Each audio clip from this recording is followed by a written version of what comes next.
Ayo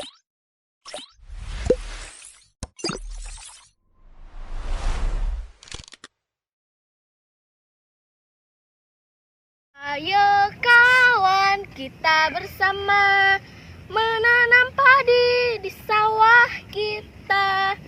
Ambil cangkulmu, ambil pangkurmu, kita bekerja bersama-sama. Halo teman-teman, perkenalkan nama saya Dian Ladianti dari kelas 5D, nomor absen 11. Hari ini saya akan menceritakan cerita yang berjudul Putri Tangguh.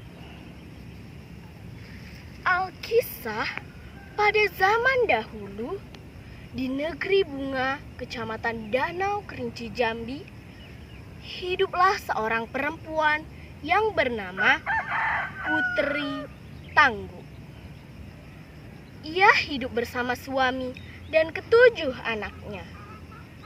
Untuk memenuhi kebutuhan sehari-hari, Putri Tangguh dan suaminya bekerja di sawah yang hanya seluas tangguh. Walaupun hanya seluas tangguh, sawah itu dapat menghasilkan padi yang sangat banyak. Karena setiap kali padinya dipanen, muncul lagi dan langsung menguning. Dipanen lagi, muncul lagi dan langsung menguning. Begitulah seterusnya. Tetapi karena kesibukannya bekerja, Putri Tangguh pun menjadi lupa untuk merawat dan mengurus anak-anaknya. Selain itu, Putri Tangguh menjadi sangat jarang bersilaturahmi dengan tetangga-tetangga. Pada suatu hari, Putri Tangguh mengajak suami dan ketujuh anaknya untuk memanen padi di sawah. Mereka pun mendorong gerobak yang sangat besar. Nah, selesai sudah panen kita hari ini. Hasil panen ini cukup untuk beberapa bulan, ucap Putri Tangguh. Tetapi tiba-tiba saja Putri Tangguh terjatuh. Aduh, sakit sekali kakiku. Jalanan ini memang kurang ajar. Bisa-bisanya membuat kakiku sakit begini, omel Putri Tangguh. Hati-hati, Bu. Semalam hujan turun dengan deras sehingga jalanan menjadi licin, ucap sang suami sambil membantu Putri Tangguh. Hujan tak tahu diri, bisa-bisanya membuat kakiku sakit begini, Putri Tangguh terus mengomel. Setelah berdiri, Putri Tangguh pun mengambil padi dari gerobaknya dan menyerakkan padi-padi itu ke jalanan. Bu, bukankah padi itu untuk kita makan? Tidak baik jika kita membuang-buang makanan, nasihat sang suami. Bukankah padi kita sudah banyak?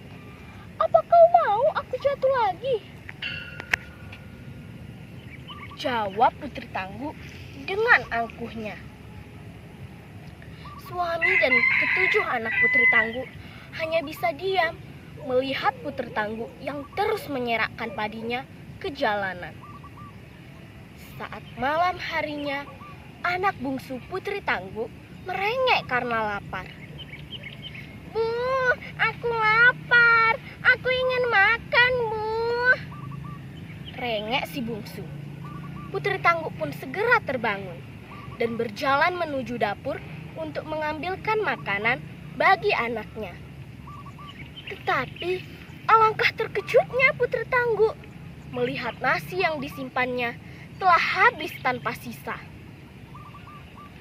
Akhirnya Putri Tangguh pun memutuskan untuk menanak nasi.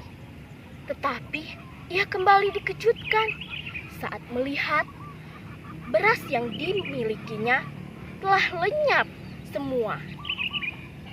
Karena hari semakin malam, Putri Tangguh pun membujuk anak bungsunya untuk kembali tidur. Sudahlah, Nak, hari sudah sangat malam.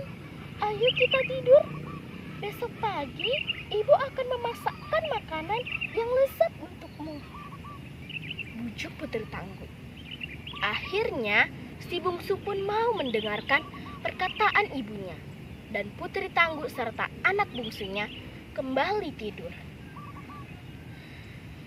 Keesokan paginya, Putri Tangguh dikejutkan dengan suara teriakan sang suami.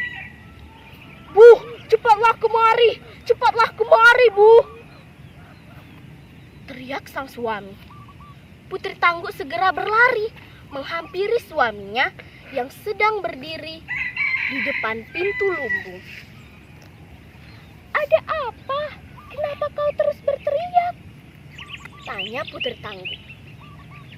"Lihatlah, Bu, seluruh lumbung kita telah kosong, tidak ada padi yang tersisa," jawab sang suami. Tubuh Putri Tangguh seketika menjadi lemas melihat ketujuh lumbung padinya telah kosong semua. Sang suami pun berusaha menenangkan Putri Tangguh. "Sudahlah, Bu, bukankah kita masih mempunyai sawah? Ayo kita lihat apakah padinya telah menguning." Putri Tangguh dan suaminya pun pergi ke sawah dengan harapan yang sangat besar. Tetapi harapan mereka hancur seketika saat melihat padi mereka yang hanya seluas tangguh itu telah ditutupi oleh semak belukar. Putri Tangguh tak bisa menahan kesedihannya. Ia pun segera menangis. Karena kelelahan, Putri Tangguh pun tertidur di sawahnya. Saat sedang tertidur, Putri Tangguh pun bermimpi bertemu dengan segerombolan padi yang bisa bicara. "Wahai Putri Tangguh, inilah buah kesombonganmu karena telah menyerakkan kami di jalanan. Kami tidak akan mau tumbuh di sawahmu kecuali engkau mau merubah sifat sombongmu," ucap segerombolan padi tersebut. Putri Tangguh pun segera terbangun dan menyesali kesalahan yang telah diperbuatnya dulu. Akhirnya, Putri Tangguh pun mengajak seluruh keluarganya untuk membersihkan sawah tersebut. Setelah sawah tersebut menjadi bersih, Putri Tangguh dan suaminya menanami sawah tersebut dengan padi. Dengan penuh kesabaran, Putri Tangguh pun menunggu padinya hingga menguning. Dan akhirnya, sawah tersebut menghasilkan padi yang sangat memuaskan. Sehingga ketujuh lumbung Putri Tangguh menjadi penuh kembali. Walaupun dirinya sibuk bekerja, Putri Tangguh tetap meluangkan waktu untuk merawat dan mengurus anak-anaknya, serta bersilaturahmi dengan tetangga-tetangga. Nah, teman-teman, pesan moral dari cerita ini adalah harta dan pekerjaan dapat membuat seseorang menjadi lalai dan sombong. Oleh karena itu, janganlah lalai dalam bekerja dan janganlah sombong saat kalian telah berhasil. Sekian dari saya, terima kasih.